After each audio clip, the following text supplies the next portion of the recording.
good afternoon. My name is Gillian Parker. I am the Senior Manager at Policy and Insights based in Singapore. And I'm very warm welcome to our panelists today and everyone dialing in to listen to our webinar today. So today we're discussing the spirit of sustainability, keeping ahead of ESG metrics and measures.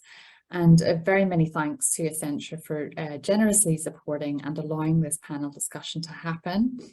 We would also like to thank you, the attendees, for sending us your questions at registration, and we'll get to those towards the end of the conversation. Just a few housekeeping items before we begin. It's best to use Google Chrome to view this webinar. You will find the full biographies of our panelists to the right of your screen, and you'll also find a box with a selection of further reading on this topic available for download. So before I introduce our panelists today and get into the discussion, a few words on why we are talking about this today. Stakeholders, investors, customers, and employees are all demanding that businesses pull their weight to tackle climate change. And this is compounded by top-down pressure from governments and regulators. There is also a growing recognition that ESG metrics are not just a compliance exercise, they can actually enhance a firm's performance. But offering lip service to ESG concerns is not enough. And there is an expectation that businesses put ESG metrics at the heart of their business models. But the compliance landscape is quickly evolving, and it's easy for businesses to be wrong-footed. Allegations of greenwashing have made the headlines, particularly in recent months, with some firms being accused of overstating their green credentials. Other firms, on the other hand, are struggling to manage, measure, and report their sustainability performance, and this is reducing their access to markets elsewhere. Today, this discussion will look to unpick some of those headaches, not all, but some, and to look at some of the challenges that businesses face when navigating some of these ESG standards and acronyms that can leave them floundering in an alphabet soup. The conversation will start broad, taking in the current business landscape before we start delving into the ESG business operations and the challenge of incorporating metrics and measures. We will also discuss how we can ensure that the S, the social, and G, the governance metrics, are not overshadowed by the more tangible environmental concerns. We'll also be answering your questions over the next hour, so thank you very much again for submitting them. Joining us today is Vishvesh Prabhakar, who is Managing Director in the Sustainability Practice and the Growth Markets Lead for Sustainable Value Chains at Accenture. With expertise in circularity, net zero operations, and supply chain transparency, he specializes in making supply chains more responsible. Second, I would like to introduce Diane McBain. She is the Chief Sustainability Officer at the Monetary Authority of Singapore. She has over 2 decades of experience in sustainability, ranging from the National Health Service in the UK to assessing supply risk in the palm oil industry. Helge Munkel is the Chief Sustainability Officer at DBS. He is responsible for developing DBS's overarching sustainability framework and driving ESG initiatives across the bank. He is also chairs the DBS Sustainability Council. Finally, I'd like to introduce Amita Chowdhury, and she's the Group Head of Sustainability at Insurance Group AIA. She has spent the past 2 decades leading brands, diversity and inclusion, purpose and sustainability for organizations in Singapore, London and India. And one of those brands includes Unilever, where she focused on issues such as diversity and inclusion and sustainable business. Thank you so much all for joining us today. It's lovely to see you all. I'd like to just to get started on some of the questions that we have for you today. What do you see as the major challenges faced by companies aiming to set realistic ESG targets, and how do they overcome them? Helge, I'd like to pose that first one to you. Thank you so much, Gillian, and thanks for having me. Pleasure to be here. Let me maybe very briefly just acknowledge that the world at the moment is in a fairly stressed situation. I think we're all very much aware of the war in the Ukraine, and that has triggered a global food crisis, a global energy crisis, and we're heading into a low growth, high inflation scenario. And I think it's important to acknowledge that this will actually cause harm to people. And I also think it will impact how political leaders take certain trade-off decisions. Think about the trade-off you have to make potentially between energy security and energy cost versus the greening of energy. So I think the next 1 to 2 years, depending on how this all will pan out, which no one of us knows, it can be even more complex than it was before. But if I park this to the side and then maybe more medium-term, long-term talk about the larger trends, you have already said in your opening that we really see an acceleration of efforts, right? More than 80% of global greenhouse gas emissions are now covered by net zero pledges by countries. We have more than, I think, 3,000 corporates that now have science-based decarbonization targets and strategies. More than 22%, by the way, of those are from Asia Pacific, and we see efforts all across the ecosystem, right? Assets under management that seek some form of sustainability impact are exploding. Awareness in the community at large is rising. So that is all very, very good. And we are now, I think, slowly moving from the why to the what and the how, which brings me to the key challenges. We ourselves, we are a bank. We don't produce stuff. We don't produce T-shirts, iPads, or cars, but we facilitate that by our lending and financing decisions. And we have developed a fairly comprehensive approach to sustainability. And we are about 1 week away from a major publication on climate. Many people at DBS have lost a few kilos in the last couple of months, but we are about to publish it, where we're going to talk about how we operationalize our net zero commitment in our financed emissions. So the emissions that we are enabling via our lending and financing to clients. And we're going to talk about many, many sectors and how we set decarbonization targets and interim targets for 2030 in a science-informed way. And that forced us to think through how we go about us and also how our clients probably will go about this, because if our clients don't get to net zero, we don't get to net zero. And I think there are a couple of key themes that we see. One of which is just the organizational setup and support systems that our clients actually have. We see all these acceleration of efforts, but how do you actually translate this into real action, right? Is there senior management support? How do you nurture purpose and culture? How do you change your governance structure? We see more and more CSOs in the world that hasn't actually existed for many years. And the role of CSOs has also changed. So that's actually quite interesting, but it's a really important organizational design. Then, especially here in Asia, a second one is also certain trade-offs. Sustainability challenges are manifold. There are 17 UN SDGs for a reason. It's not only about climate. We need to balance that with other sustainability challenges, for example, social equity. So how do you take these decisions? It's quite complicated. A third element that we are very focused on is we can't do this alone. We're just a bank. We're one part of the ecosystem. We think we are important, but for sure, not the overarching solution. So how do we build ecosystems across government, regulators, the private sector, and so on to really get started? And then finally, what you're probably going to hear from many people in sustainability, data, and the lack thereof. And how do we tackle this in order to take informed decisions? So these are a couple of challenges that we see. Quite a lot of challenges, but I guess the path forward is not always clear. Vishvesh, how do companies and firms navigate some of these challenges as they try to hit these very ambitious targets? Thank you, Gillian. So very clearly what we are seeing at our clients is, and through our research, is it depends upon the starting point of the companies. So for example, if you're an IT services company and you've been thinking about sustainability for the last 5 or 7 years, then embarking on a sustainability journey and committing to ESG goals to external stakeholders is not very difficult. On the other hand, if you are essentially a manufacturer of diesel generators and you've started thinking about sustainability only in the last 12 or 24 months because of investor and stakeholder pressures, then it is fairly complicated because it essentially is a total overhaul of your business, not only in terms of products and services, but also in terms of your manufacturing facilities and your entire systems and processes. So that's one level of complexity. What we do at Accenture is every couple of years, we reach out to CEOs to understand their perspectives on sustainability.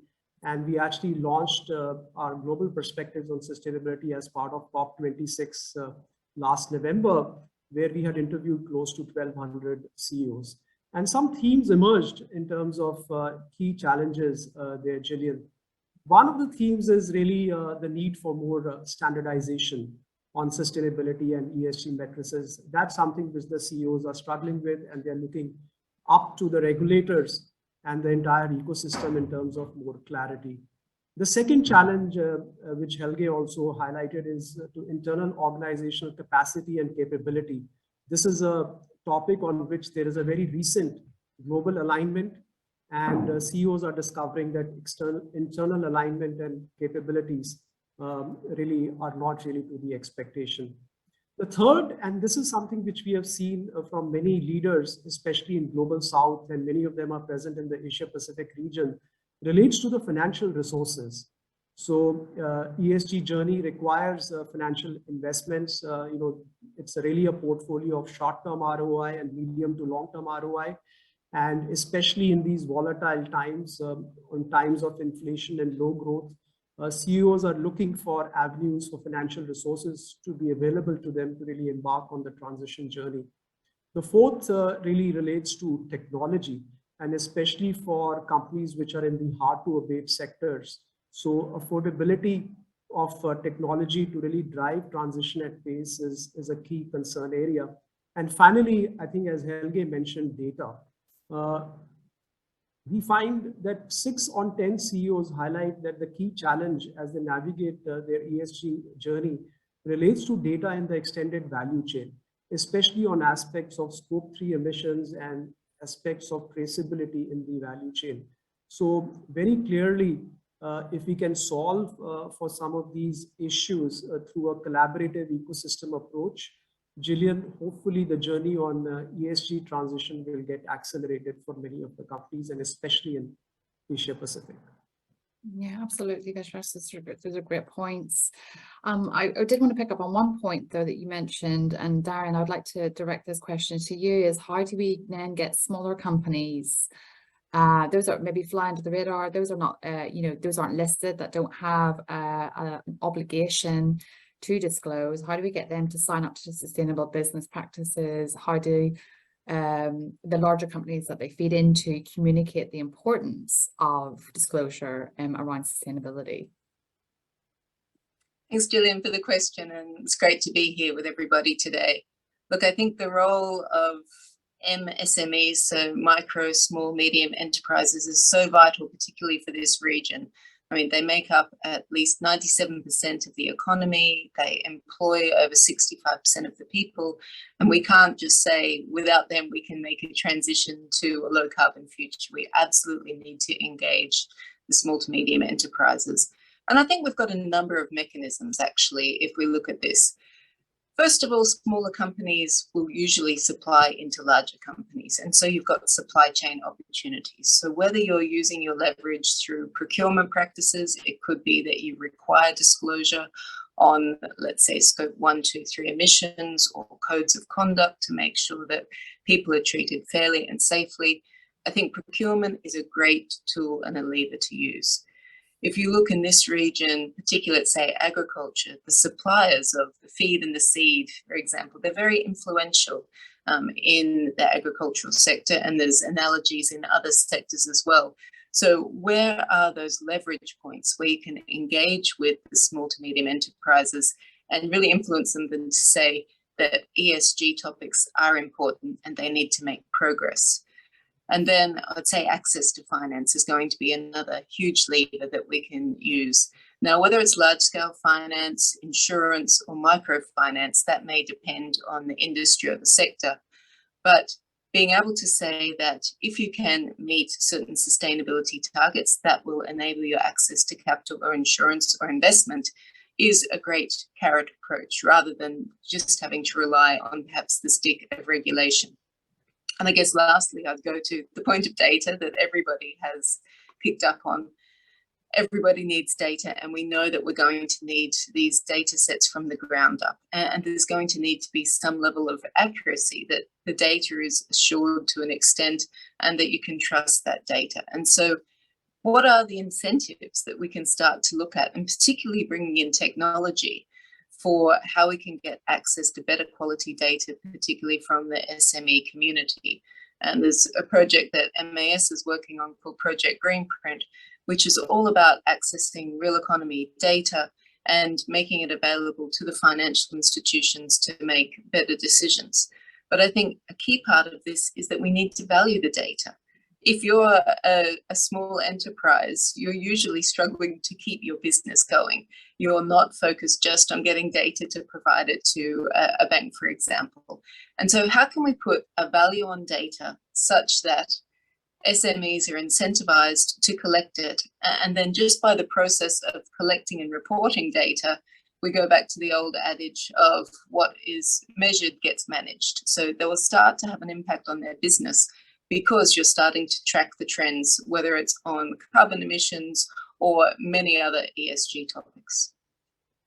Great, thank you. Just, I think it was an interesting point you made on data. Amita, I'd like to get your viewpoint on that as well. How can businesses ensure that they capture the value created by optimizing these metrics? And where do you begin? What do you start to measure? And what technologies do you use? No, that's a great question. And if I look at our business, AIA, we are the largest pan health and life insurer with serving the holders of 39 million policies and 16 million participants of group schemes, with a total investment assets of over $253 billion US dollars as of 31st December 2021. So we play three roles. We play the role of an insurer, we play the role of an investor, and we play the role of a responsible business. So when we think about value from sustainability and how does ESG unlock growth and profitability or manage risk, we look at a sustainability value framework with 4 specific parameters. So we look at either more growth and profitability, we look at lowering of risk, we look at lower cost, or more trust. So if we think about AIA as an insurer, through the health and wellness pillar of our ESG strategy, we minimize the health and mortality risks faced by our customers and communities to enable healthier, longer, better lives. And keeping people healthier for longer is not only better for our customers, their families, our business, but also for society at large. And the burden of care on public institutions is eased. And so for AIA, this is a virtuous circle, as enabling better health outcomes for our customers and communities also leads to strong commercial results, allowing us to continue to invest in critical initiatives. So that is an example of how, through the role that we play by actually providing long-term savings and health protection to our communities and customers and policyholders, we can also achieve better commercial outcomes. So that's one example. We are also a significant investor and an asset owner. As an investor, we want to ensure that we are seeking sustainable outcomes and securing the investment income of our policyholders to deliver on their long-term savings and protection needs, ensuring that we protect assets under our stewardship, lower the investment risk, and ensure that we are fulfilling obligations to our customers and stakeholders over the long term. So this is about ensuring that we are lowering the risk in our business through sustainability. And as a responsible business, we look at E, S, and G within our operations. E is through the greening of the operations, which will drive eco-efficiencies and reduce cost. S is through building an empowering and inclusive culture where all employees and agents can grow and thrive, and that's obviously driving better trust, more employee engagement, and ensuring strong and ethical governance that contributes to building a resilient and enduring business. So definitely it lowers the level of risk and it drives more trust. Insurance by its very nature is a long-term business. So to create long-term value for all our stakeholders, by putting ESG at the heart of our operations, of our culture, we really are able to unlock business value for the organization. Thank you, Amita. Thank you. I mean, all of you as a panel have combined decades of experience in this field. Vishvesh, how do you practically apply these ESG metrics when your resources are tight? You're sort of trying to build a skill set as you go along and trying to react to evolving regulations and trying to anticipate what the next change will be. How can companies start to build this pool of expertise? Where does it begin? Does it begin in the sort of the finance department? Does it begin at leadership, the board of directors? Where do we begin with this? A very important question, Gillian. I think what we believe, it's very important for the organizations to really understand the context in which they are operating in. I think it really starts by undertaking a materiality assessment of their business operations and figuring out what are the 3 or 5 most material topics as far as sustainability, ESG is concerned in their business. I think that's essentially a very important starting point for organizations. Once that has been done, then a sustainability strategy and initiatives have been defined both for the short term as well as for the medium term, really define the kind of capabilities and capacity organizations need to build for themselves to really embark on this journey with speed and effectiveness. What we have found, Gillian, is really it starts at the board level. So the role of the chair of the board, the independent directors, as well as the CEO is very, very important to get the board alignment on the importance of sustainability as a material topic for risk and value creation for the organizations and creating that internal alignment. The next step is to really ensure that the sustainability leadership team is in place. We have seen various business models, the point which you mentioned earlier. The chief sustainability officer can report either directly to the CEO, or in some cases, they can be aligned to some of the business leaders or the finance or the CIO. And we have seen all models being fairly successful. So no clear answer in terms of, in terms of the organizational alignment, in terms of where the CSO should sit. But in terms of building capacities, I think what we have seen some of the clients doing very well is really starting as from ground zero. Talking to the stakeholders, be it investors, be it customers, be it partners, even the peers, and really understanding from their own experience in terms of what has worked well, what are the critical success factors, and what are some of the risks. I think if this exercise is done with a fair amount of investment and honesty, then it actually builds an organizational perspective of how an organization needs to chart out its own sustainability journey and what's important to it in terms of prioritizing investments for enhancing the capability and capacity. What is a big issue in organizations is really a lot of sustainability data is available manually. So we see leading clients investing a lot in automating the processes in terms of collecting the sustainability KPIs so that they have a fair degree of confidence both internally as well as from the perspective of external stakeholders on data provenance and some of the key material sustainability KPIs which they are tracking themselves and they are reporting as disclosures. Thank you, Vishvesh. I think that's an interesting idea that you offered there on in terms of the CSO feeding into the CEO, which I quite like the idea of, rather than a CSO sitting in a marketing department, which is always a red flag for me. Helga, perhaps you could jump in on that, and how do we get out of the boardroom and into the trenches on some of this? Yeah, absolutely. I mentioned at the start, and there's a bit of replication now from what Vishvesh said, because that's literally what keeps us awake at night at the moment. A lot of things that were just mentioned. But I just said at the beginning, we have a fairly comprehensive strategy on sustainability. And one of the most important pillars is our strategy on climate, where next week we're going to publish a whopper 75-pager where we go into the details of how we selected science-based pathways and science-based interim targets. But we're not in the business of writing papers.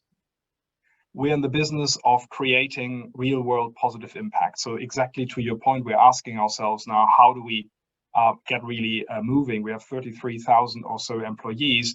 How do we motivate and motivate everyone and empower everyone to be part of this journey, irrespective of where the person actually works.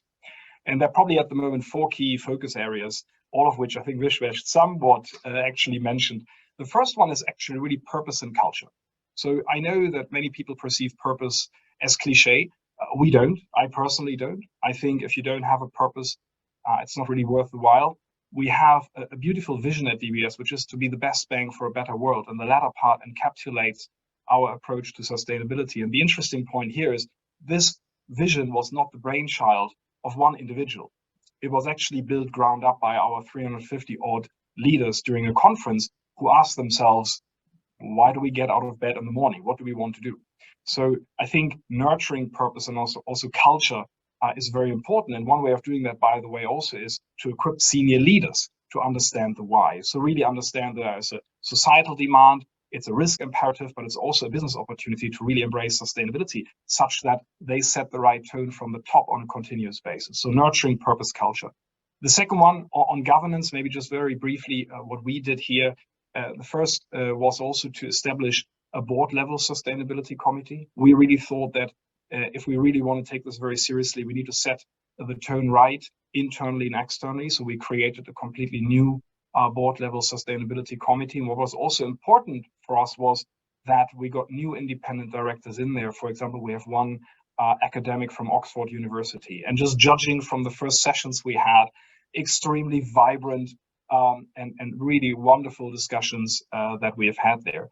Also, setting KPIs is very important, but you need to be very mindful of how to do this because you need to move the design of KPIs along with capacity building. So you can't be too fast in setting certain KPIs and forget about capacity building, which is my third point, capacity building indeed. So what we're currently doing is we're building a new sustainability learning campus where my dream is all 33,000 DBS employees are really energized and want to be part of the journey, irrespective of where they are in the organization.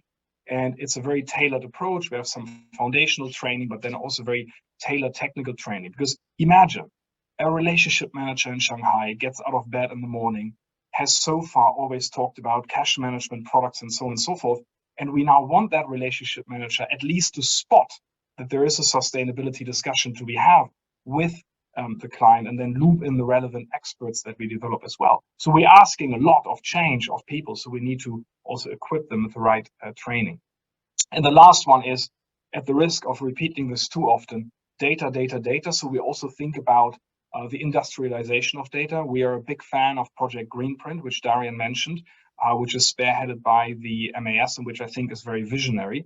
But we have additional problem statements to solve for. We effectively need to redesign our data architecture over and beyond what regulators will do.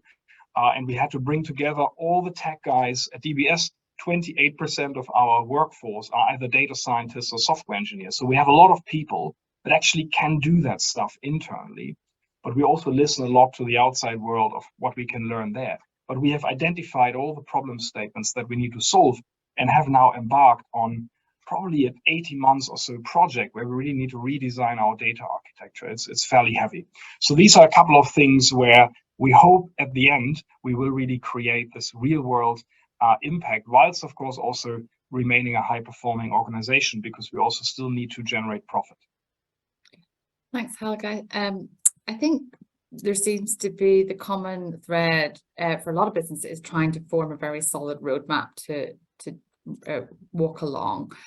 But do you find, and you've all had some experience, I guess, in fast-moving consumer goods companies, Helga, you're in a bank, do you find that companies are a little bit nervous about putting their stakes in the ground when it comes to sustainability pledges, particularly when, you know, there's always this risk that you might err into greenwashing, or, you know, there's always that risk that accusation could come your way. Amita, I would love to hear your thoughts on that. And thank you. I love what Vishwesh and Helge mentioned just before I answer the question on greenwashing and the capacity building and the training for the board, but also the organization at large. And have ESG is not the responsibility of the ESG department, right? Every employee has a role to play. And I think that I'm sure that my Chief Sustainability Officer peers will agree with me that this is an agenda which really finds a great deal of resonance with the employees organization-wide. We find that in AIA. And so therefore, similar to what Helge mentioned with regards to ensure, the vision that he has around having every single employee go through, ESG education and be inspired by it, and building that culture, winning employees' hearts and minds, that's extremely important. And again, from the board perspective, the governance that you've mentioned, having the right non-executive directors on the governance committee for the ESG, we have that board really closely involved in oversight of the ESG program, immersion, training, education, getting outside in. These are all really important initiatives to actually build that culture, which is really important to accelerate progress on ESG. So I just wanted to add my bit there. But with regards to, the companies, are they nervous about putting their stakes in the ground when it comes to sustainability pledges? Well, Gillian, as you know, greenwashing has been very much in the news, right? So whether it's companies being investigated or they're being fined or CEOs resigning because of greenwashing allegations, and that is making a number of companies extremely wary. And that's what is making the companies wary and nervous about putting the stake in the ground. And on the one side, while this development is positive because it's doing two things. One is it's calling out actors for misrepresenting ESG credentials or using PR to promote their brand without a robust sustainability program. So that's a positive development. It's also elevating attention to the need for clarity on defining what is classified as green or ESG aligned, lifting the standards for everyone, forcing the dialogue on ensuring there's harmonization of standards and clear definitions. So that's a positive development as a result of all the talk and that you hear on greenwashing, but it's also made genuinely good actors that are progressing the agenda with the intention of good stewardship, be cautious about communicating progress or setting overreaching targets, which takes away from accelerating momentum on this for oneself and for others, because you need role models to show up and be counted and make bold commitments and follow through and have the right levels of exponential actions that will help to move the needle, right? So I think it is making companies a little bit wary to put their stakes on the ground. And the way to tackle this is obviously address this is as long as we're making sure, and especially we're doing that in AIA, is that ESG is well embedded into the business operations strategy and culture, that we're setting the right foundation, which is leadership oversight. We have the structure, which is the KPIs that are also well embedded within the organization at the group level and across the markets. And we're building the culture. So the point that we made around educating and inspiring employees across, up, down, and across, in order to drive change. If there's a robust program that's integrated into the heart of the business strategy and operations and cultures, then that's basically a good way to address some of these fears around shall we put the stakes on the ground or not. And of course, the point that was made around ensuring that for the data there's right integrity, controls, there's transparent communication and governance, and continuous building of capacity of the people across the board. So those are some of the ways that one can avoid being fearful or nervous about putting stakes in the ground, because you're actually doing the right thing and you are addressing your most material ESG impacts.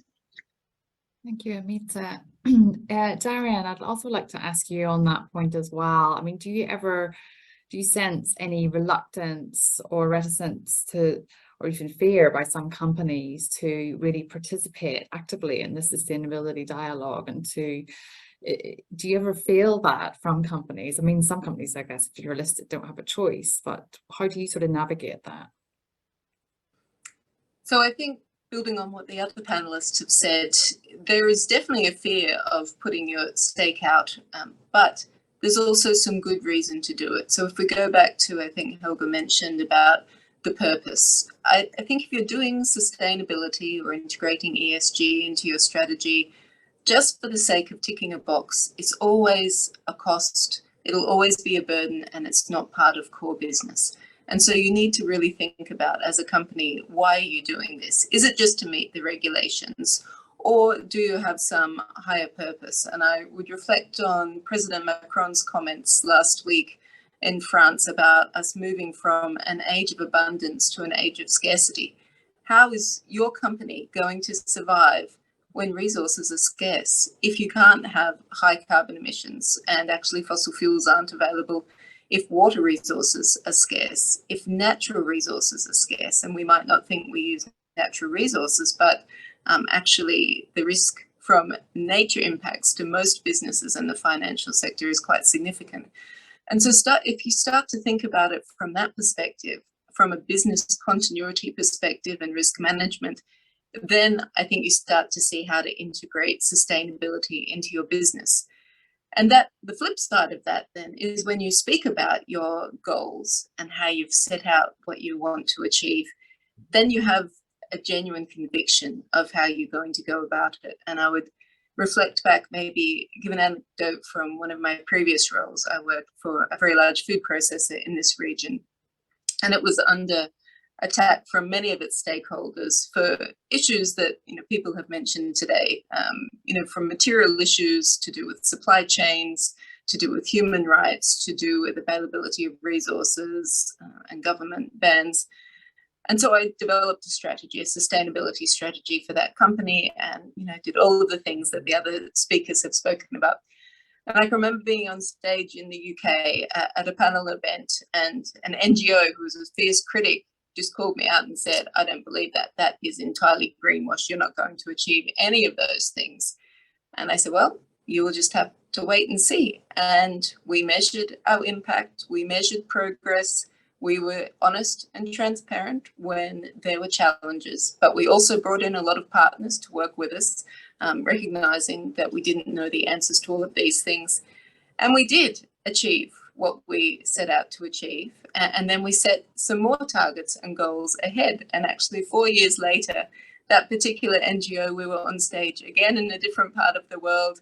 And he said, I have to give it to you. You set out what you were going to do, and you actually achieved it. And I think that's what many companies, where they might be fearful of setting out their stake, they just need to have their conviction.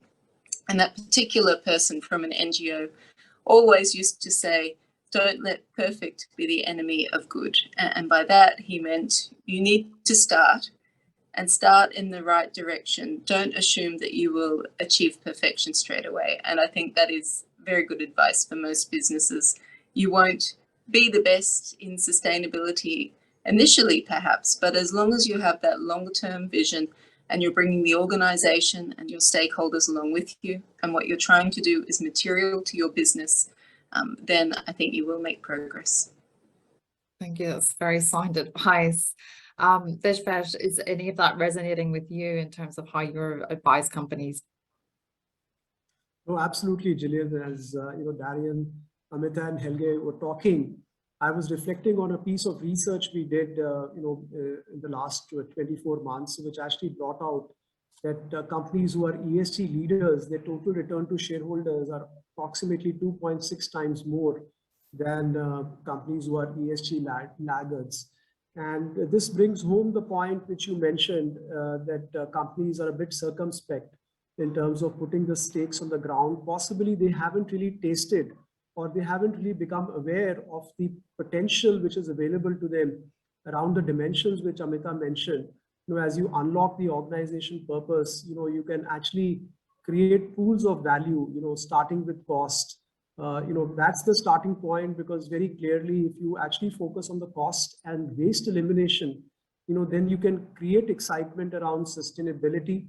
you can actually create those pools of funds which you can then invest in medium to long-term initiatives in terms of reorienting your products and services, training and capacity building processes and systems. We've also found that companies who invested in sustainable brands, the growth rate of those brands really is a multiple of conventional brands. And I would like to really share one example, Gillian, here is Lifebuoy, which is actually a Unilever brand, which was about 10 years ago, was almost on the verge of extinction. And it actually found its purpose on the health platform and found a lot of resonance in developing markets. And it's actually a vibrant brand today. So that's one example of a large company illuminating an old brand, which at some point in time got onto the sustainability plank and created a huge impact. Risk mitigation is very important. And finally, the intangible, the point which Helge mentioned, as you discover your purpose and you actually make sustainability infused into the DNA of the organization, it actually becomes a talent magnet. Senior leaders as well as employees would want to become part of this journey. It's a great employee retention tool, as well as a tool for attracting employees to really jump onto the bandwagon and make an impact, as Helge mentioned.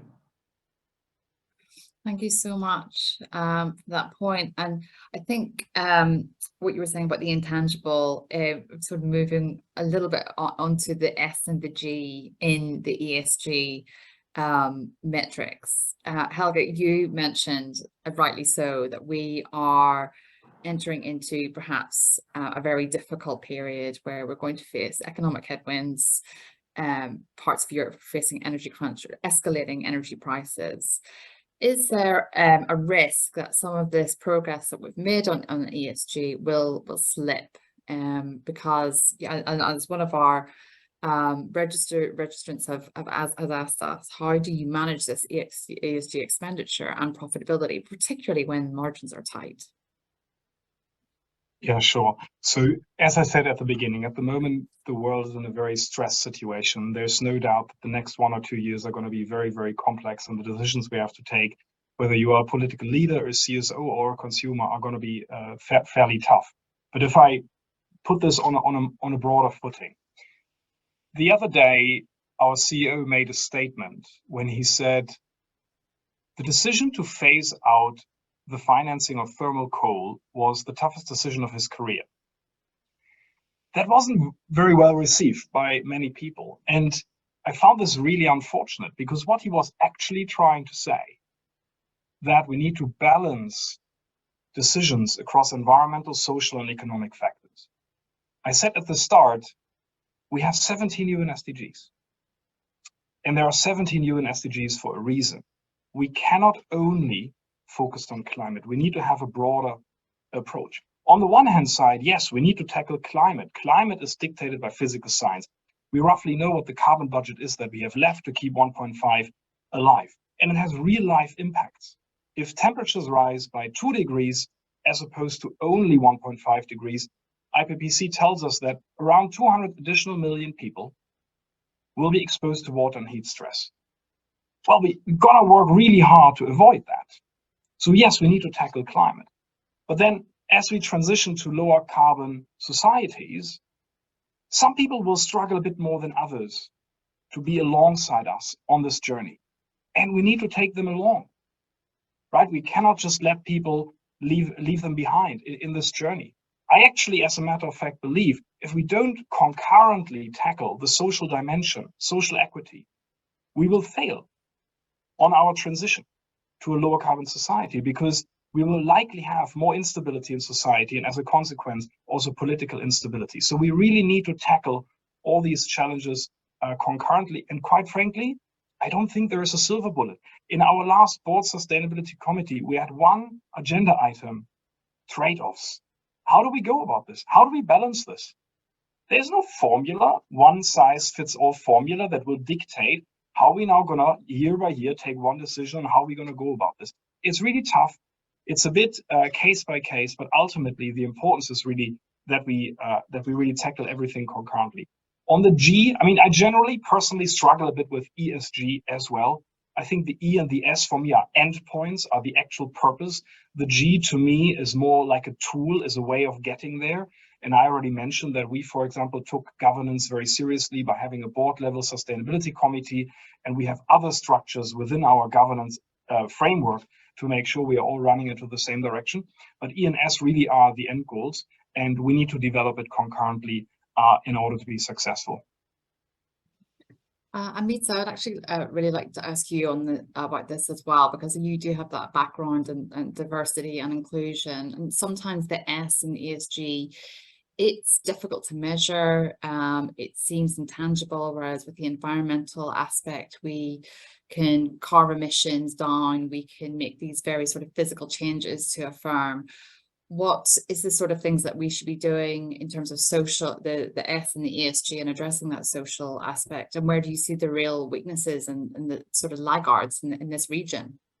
So, that's such an important question. And I think Helge has really hit the nail on the head, right? So if you look at the region, okay, and if you look at the regulation around Asia Pacific, you look at what's, whether there is a huge amount of focus, even globally, but particularly in Asia, around climate. So whether it is to do with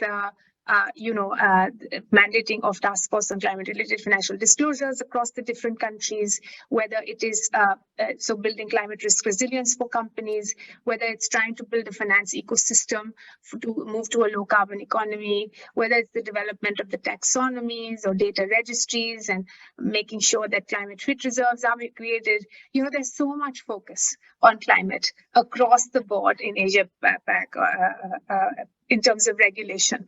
But we are not integrating at the same pace the social metrics that we need to integrate into this climate conversation and climate regulation. So for instance, at AIA, we are a part of the UN Global Compact Think Lab on just transition.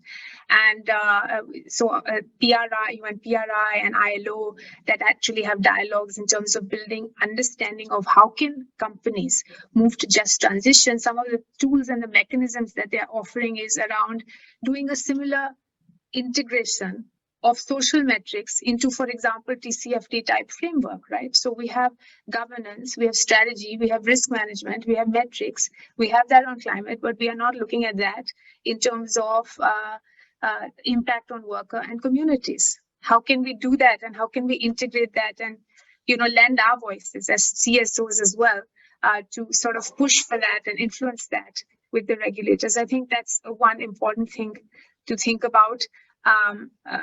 We are, of course, looking at that from the point of view of ensuring that as we do focus on our climate agenda, we signed up to Net Zero 2050 ambition, we've signed up to science-based targets.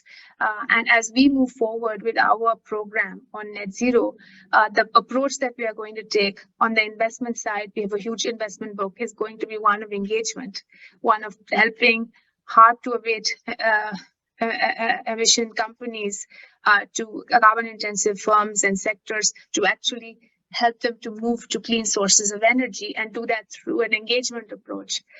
Also, continue to enhance portfolio inclusions for ESG bonds, green, social, sustainability bonds.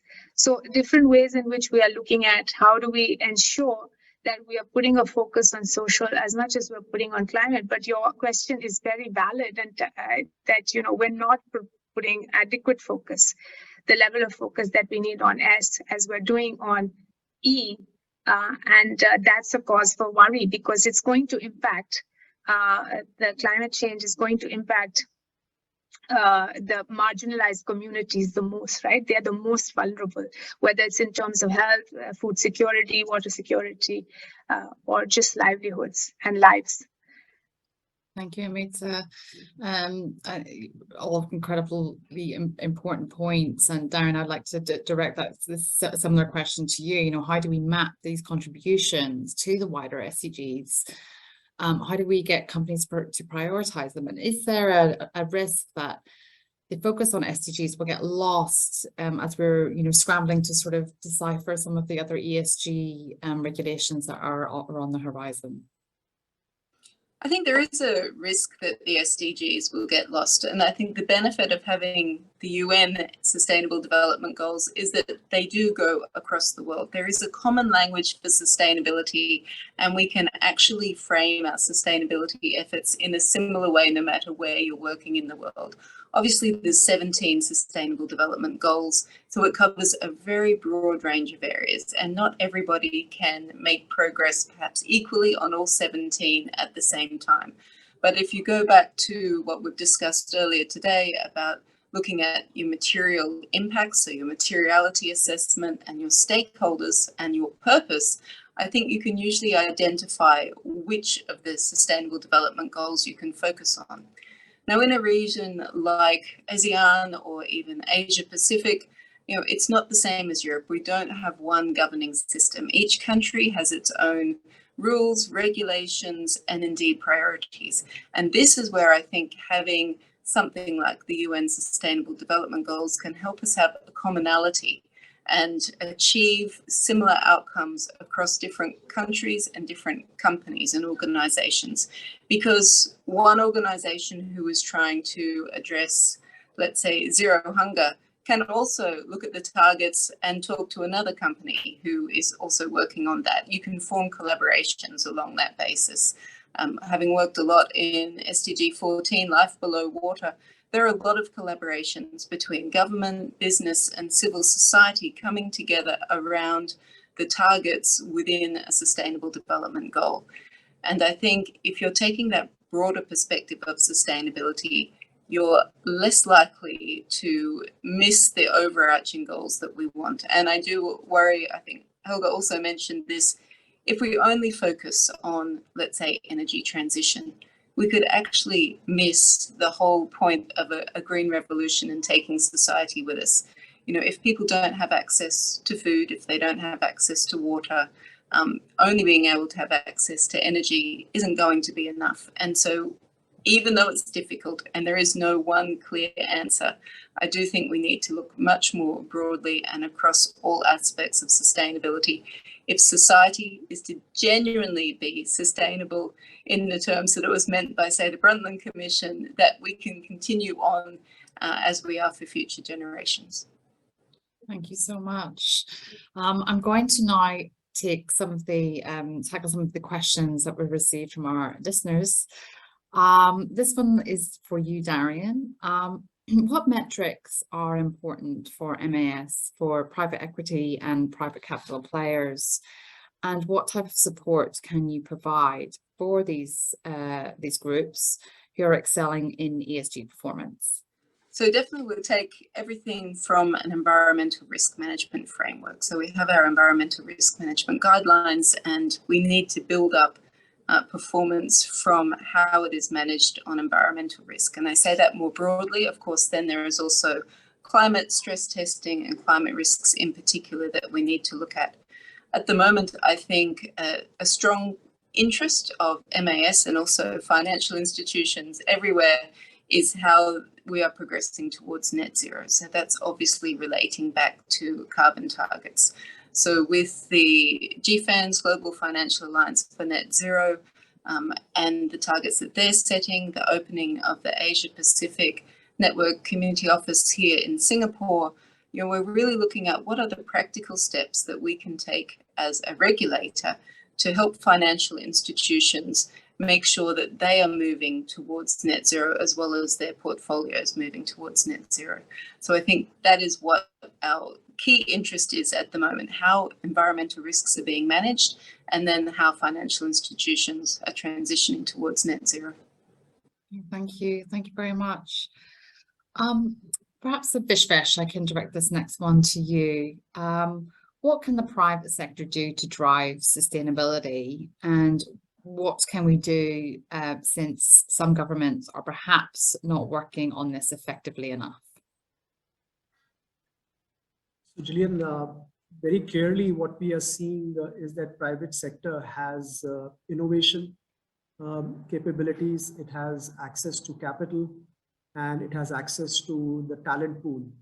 And I think all these three are the critical ingredients as we actually try to solve for many of the sustainability problems for which I would say 50 to 60% of the answers are known, but 30 to 40% of the answers are unknown, and they require an additional effort and charting into unknown territory.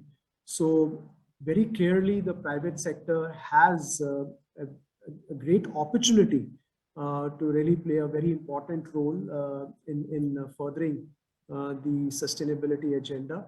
And many visionary organizations are in fact doing that. They are actually operating at the cutting edge of piloting some of the innovations which are very material to managing climate risks or accelerating the energy transition, as well as some of the social dimensions of sustainability, which Helge, Amita, and Darian talked about.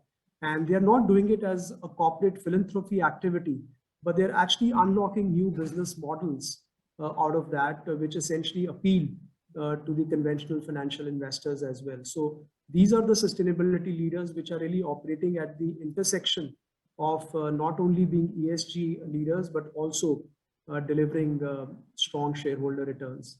So it's a great opportunity, not an obligation. It's also an obligation, but it's really a business opportunity for the private sector to really move ahead, put its stakes on the ground, and create value for themselves as well as for the stakeholders. Thank you, Vishvesh. And what about you, Helge? Where do you see the private sector in terms of a driver of sustainability? Well, let's first start with something positive. I said at the very beginning, we now have more than 3,000 corporates globally that have science-based decarbonization strategies and targets. Now, if we think back 2 or 3 years, we were far away from that. Mm-hmm. So there is a huge momentum. And what we see in our day-to-day interactions here with clients, whilst 5 years ago, you may have talked to them about the why does sustainability matter? Very few people want to talk about this, right? They really now want to talk about the what and how can we actually deliver on this. So I see really a huge positive acceleration of efforts in the corporate sector. And of course, our role in this is to ideate together with them and ultimately to provide financing to empower them to transition. That's maybe the macro view. And then, of course, it depends sector by sector. I mean, each corporate is so different. If you think about the mobility sector in Asia, I mean, aviation has very different challenges to automotive and so on and so forth. I think Vishvesh said two key drivers are going to be new technologies and also policies that effectively facilitate that. So it's really very different by sector. I think the one thing that also is always important that we have ecosystem thinking. So if I take an electric vehicle, it's great if we build an electric vehicle, but we need to, sustainably source nickel, cobalt, and lithium to have the good batteries. We need mechanics that are actually able to open the hood and repair the car if it doesn't work. So you really need to very holistically think about value chains. And I think corporates are very focused at the moment also on resilience of value chains. So it's really different by sector, but very positively huge acceleration of efforts. Thank you, Helge. And Amita, just to finally, the last question to you to close us off for today, but do you think that we need a standard that will help companies troubleshoot gaps and lack of performance in terms of what we're not doing right in terms of ESG? Is there enough support in that area? Well, I was going to leave this panel with the final thought from my side, which is going to be actually what we do need is harmonization of the current ESG standards and frameworks.